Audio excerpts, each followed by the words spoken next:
Alors cette semaine pourrait bien marquer un tournant dans l'histoire de notre bull run. Mercredi, on a la décision de la Fed concernant les taux d'intérêt. Ce sera à 19 heures. Attention, c'est un horaire quelque peu inhabituel. De même que l'ouverture de la bourse de New York qui s'effectue désormais à 14h30 en raison du changement d'heure en Europe. Donc les taux d'intérêt qui sont aujourd'hui entre 400 et 425 points, tu vois qu'il y a 2,2% de chance selon les analystes que ces taux restent inchangés et 97,8% que la Fed baisse à nouveau ses taux dès ce 29 octobre 2025. Mais ce que vont surtout scruter les investisseurs, c'est le discours de Powell à 19h30. Pourquoi? Eh bien parce qu'il pourrait annoncer la fin de ce que l'on appelle le quantitative tightening, le resserrement quantitatif. Je pense très sincèrement que la baisse des taux est déjà pricée. Le quantitative tightening ou QT, resserrement quantitatif, est le processus inverse du quantitative easing, le QE. Il s'agit en fait d'une politique monétaire utilisée par les banques centrales pour réduire la quantité de liquidité dans l'économie. Donc le quantitative tightening retire l'excès de monnaie pour éviter une inflation trop élevée tout en gardant comme objectif principal la stabilité économique du pays.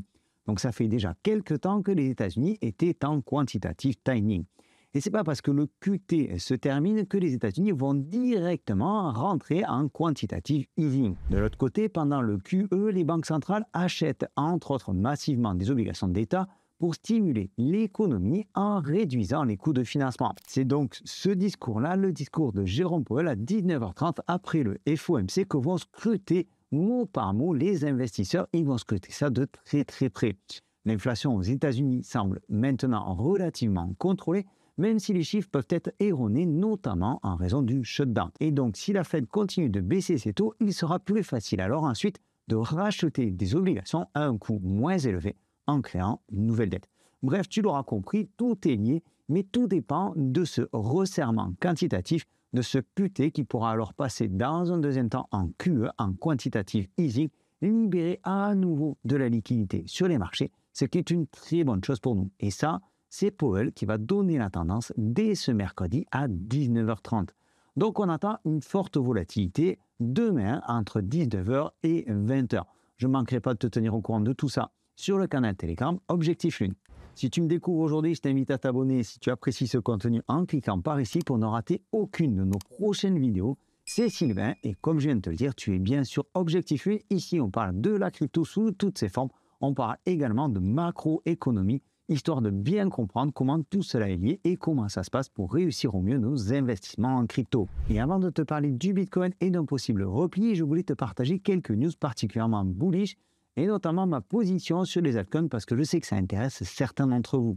On va aller voir ce qui se passe notamment du côté de Solana. Et aujourd'hui, le 28 octobre 2025, on a le lancement des premiers ETF Solana sur le marché américain. Il faut savoir que des ETF sur Solana, il en existe quantité à travers la planète. Mais là, on parle vraiment d'un ETF Solana sur le marché américain et c'est Bitwise qui lance ça aujourd'hui avec un produit, comme tu le vois ici sur cet article de Crypto News, un produit bien packagé avec des frais de 0,20% et même 0% pendant les 3 premiers mois jusqu'à $1 milliard d'encours. Donc, il se pourrait qu'on ait une certaine euphorie autour de Solana. Et je dis bien, il se pourrait qu'on ait une certaine euphorie. Crypto News, c'est un site que je te recommande ici assez régulièrement. Tu vois qu'il y a des articles de très bonne qualité. On a aussi Canary Capital qui devrait lister 2 nouveaux ETF sur le Nasdaq, donc Litecoin et Hedera Ticker, HBAR. Et tous ces tokens, toutes ces cryptos seront conservés sur des wallets détenus par Coinbase et BitGo. La particularité des ETF, c'est qu'ils sont lancés en plein shutdown gouvernemental. Donc la SEC tourne au ralenti. La SEC, c'est l'organisme qui valide si oui ou non on a le droit de mettre un ETF sur le marché, entre autres bien entendu. Donc ça intervient dans un contexte relativement particulier. Je termine le tour d'horizon des news rapidement sur Crypto News. Tu vois ici BTC piège les whales, des millions liquidés sur les shorts. Après l'analyse de Solana, on ira voir de quoi il retourne sur Bitcoin. Et en fait, effectivement, la chose la plus importante, c'est que BTC explose à la hausse. Alors, c'est une petite explosion. Mais ce week-end, Bitcoin a pris tout le monde de court en franchissant les 116 000 $. Ça, on en a parlé dans la vidéo que je t'ai faite un petit peu à l'arrache dimanche soir. Il y a eu plus de 170 millions de dollars de shorts qui ont été liquidés en quelques minutes. Ça, c'est ce que l'on appelle un petit short squeeze. C'est-à-dire que le marché va se retourner et aller chercher toutes les liquidités au nord, histoire de bien liquider tous les traders qui sont à effet de levier. On a connu ça d'une manière beaucoup plus importante le 10 octobre dernier. Tu trouveras aussi sur Crypto News un article concernant les meilleurs cryptos pas chers dans lesquels investir en 2025. Bref, je te laisserai tous les liens vers Crypto News en description de la vidéo. Nous, on continue avec Solana. Et une news très importante. Le cofondateur de Solana, Anatoly Yakovenko, a récemment dévoilé les plans de ce qu'il a appelé Percolator. Percolator, c'est un nouveau DEX qui va venir concurrencer toute la hype qu'on a actuellement autour donc de Hyperliquid, Aster ou FDEX, dont je t'ai parlé ici dans cette vidéo et pour lequel il y a un airdrop à farmer. Si tu nous suis assez régulièrement, tu sais qu'il y a une narrative autour de ces échanges décentralisés qui permettent de trader avec des effets de levier. Eh bien, Solana, via Percolator, vient mettre un pied dans cette guerre-là, dans cette bataille-là, bien tout simplement pour gagner ou du moins ne pas perdre des parts de marché. Autre point important, indirectement positif pour Solana, la team de PumpFun qui, elle, continue de build. Ils ont racheté Tadre, un robot de trading sniping Memcoin concurrent à GMGN et autres leaders robots de trading. On reparlera de PumpFun et de son token Pump dans une prochaine vidéo. Il s'y passe pour moi des choses très intéressantes et cependant de notre côté des choses particulièrement ignobles, notamment avec une arnaque à plusieurs millions de dollars d'un mec qui s'est fait passer pour malade et qui a complètement scammé des gens très gentils avec lui. Bref, la vidéo est en préparation, si tu ne veux pas la rater, tu cliques par ici pour t'abonner et activer la petite cloche pour ne rater donc aucun de nos prochains contenus. Quoi qu'il en soit, ce que je retiens de tout cela, même si c'est un petit peu rapide comme analyse fondamentale, je pense qu'on n'a pas besoin de revenir sur Solana et tout l'écosystème Solana. Aujourd'hui, Solana continue de build et ça se voit sur le graphique de Solana. Solana qui est plus ou moins coincé dans un range. Alors, je t'ai tracé quelques droites, je vais y revenir, mais Solana qui est coincé dans un range depuis maintenant pas mal de temps. On va me dire qu'il est coincé dans ce range-là depuis décembre 2023. Si on prend cette extension, allez, on va le réduire un petit peu par là. Donc ce range-là, et tant qu'on ne sera pas sorti de ce range-là, Solana ne pourra pas vraiment exploser. En revanche, tu le vois ici, Solana est venu prendre appui 3 fois sur un support oblique qui semble relativement solide. Donc ce support oblique qui nous permettrait d'envisager une éventuelle sortie vers le haut dans les prochaines semaines. Alors il faudra tout de même surveiller ici le RSI. Et tant que cet oblique-là ne sera pas cassé, on n'aura pas de continuité haussière sur Solana. Pour ma part, j'ai rechargé ma position sur Solana. Je suis particulièrement bullish sur ce token-là, sur cette crypto-là et sur cet écosystème-là. On pense ce qu'on veut des memcoins. Si Solana était vraiment une blockchain uniquement pour les memcoins, il ne s'y passerait pas tout ce qui s'y passe actuellement. Il y a de très beaux projets qui se développent sur Solana. Même si, comme je te le disais, PumpFun commence à être très controversé et à juste titre, je pense que Solana, aujourd'hui, aux alentours des 200 $, présente toujours un point d'entrée particulièrement intéressant. Bien entendu qu'on aurait pu aller le chercher plus bas, bien entendu qu'on aurait pu le prendre plus bas. Ça fait très longtemps que je te parle de Solana. Maintenant, je pense qu'aujourd'hui, on a encore la possibilité de rentrer à un prix relativement intéressant. Et notamment quand on voit ici que la prochaine résistance, on est tout près. Cette zone-là à 210 $, qui si elle finit par casser, eh bien nous enverra Solana de nouveau sur un retour sur les 250, 260 $, avant peut-être de connaître la fameuse explosion qu'on attend tous. Même si Solana, comme n'importe quelle crypto, dépend également du discours de Powell ce mercredi. Alors attention, c'est pas parce que Powell parle à 19h30 mercredi qu'à 19h45, on aura un nouvel élan, une nouvelle direction sur les marchés crypto. Il faudra un petit peu plus de temps pour digérer tout ça et que tout se mette en ordre. Mais on devrait y voir un petit peu plus clair d'ici la fin de la semaine. Cependant, il reste encore un point relativement important sur Bitcoin. On va aller le voir juste après une petite analyse du gold, une petite analyse de l'or que je voulais absolument te partager. Il y a quelques temps, je te partageais sur Telegram qu'à mon avis, vu les files d'attente qu'il y avait devant les magasins d'or pour acheter de l'or, c'était trop tard et que maintenant on avait un FOMO qui se mettait en place. On était exactement sur ces niveaux-là.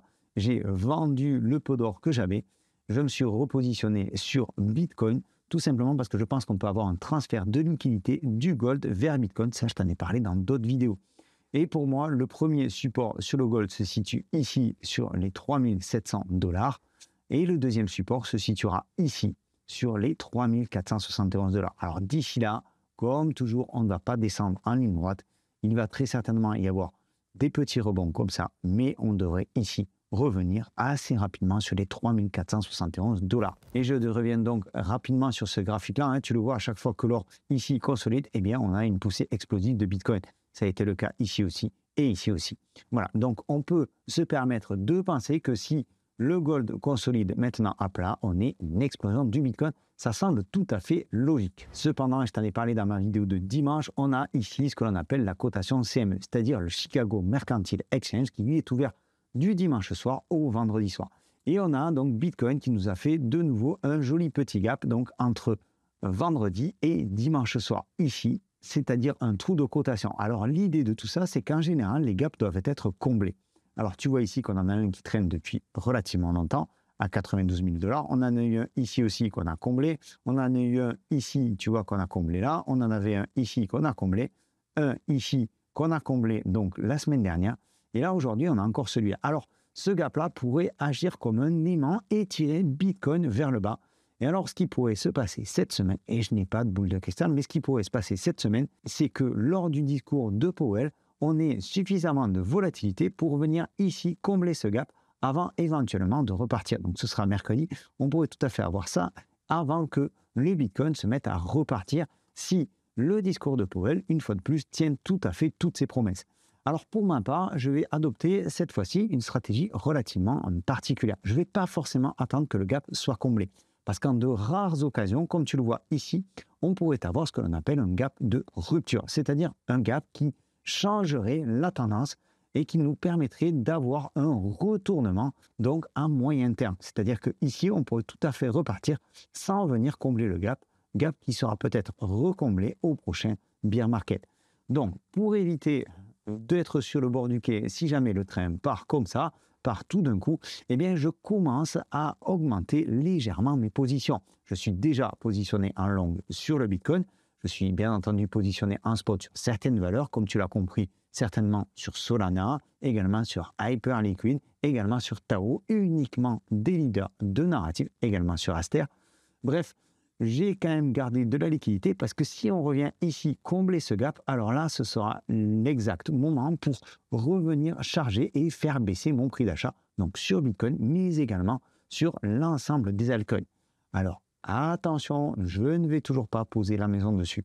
Je suis toujours très prudent et je garde toujours des liquidités parce que même dans ce scénario-là où on vient ici combler le gap et repartir, en général, quand on comble le gap, on a tendance à repartir. Rien n'est fait, et notamment parce qu'on a des tensions entre les États-Unis et le Venezuela qui commencent à être un petit peu pénalisantes pour les marchés. Alors, comme toujours, je reste relativement prudent. Un dernier point au sujet de toutes ces tensions globales, si l'or chute, si l'or baisse aujourd'hui, c'est certainement parce que cette phase de FOMO, cette phase d'euphorie est en train de dégonfler. On vient d'éclater la bulle spéculative, mais c'est certainement aussi parce qu'on s'oriente vers des données, vers une situation macroéconomique, vers une situation géopolitique, économique et internationale beaucoup plus fluide. On sait qu'à la fin de la semaine, Trump doit rencontrer son homologue chinois pour mettre fin, en quelque sorte, enfin du moins on l'espère, mettre fin à cette guerre des tarifs douaniers. Donc tout ça fait qu'on devrait avoir une semaine très très importante sur les marchés des cryptos sans pour autant avoir exactement une explosion du Bitcoin. Il faudra être relativement prudent, on y verra plus clair, comme je te le dis maintenant depuis quelques jours, depuis quelques semaines, ça fait 4 ans qu'on patiente, on n'est pas à quelques semaines près. J'espère que cette vidéo t'a plu, j'espère qu'elle t'aura apporté des éléments de compréhension sur la situation macroéconomique et sur la situation des cryptos en général. Je te souhaite une excellente continuation. C'était Sylvain pour Objectif Lune, n'hésite pas à t'abonner. Nous on se donne rendez-vous dans une prochaine vidéo. D'ici là, prends soin de toi et de tes cryptos. Ciao!